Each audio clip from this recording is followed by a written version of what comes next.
विदर्भ न्यूजची विशेष बातमी। वाशिम जिल्ह्यातल्या कारंजा लाड येथे तहसील परिसरामध्ये एका व्यक्तीवर अज्ञात हल्लेखोरांकडून धारदार शस्त्राने सशस्त्र हल्ला। हल्ल्यामध्ये जखमी झालेल्या व्यक्तीचे नाव कारंजा तालुक्यातील मेहा निवासी हरिश्चंद्र मेश्राम असल्याचे समजते।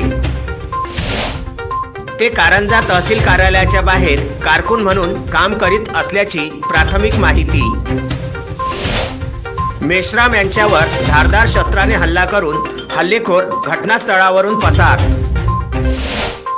मेश्राम यांना उपजिल्हा रुग्णालय कारंजा येथे हलविण्यात आल्याची प्राथमिक माहिती। अधिक तपास कारंजा शहर पोलीस स्टेशनचे ठाणेदार शुक्ला यांच्या मार्गदर्शनाखाली सुरू। अक्षय लोटे, विदर्भ न्यूज, कारंजा लाड।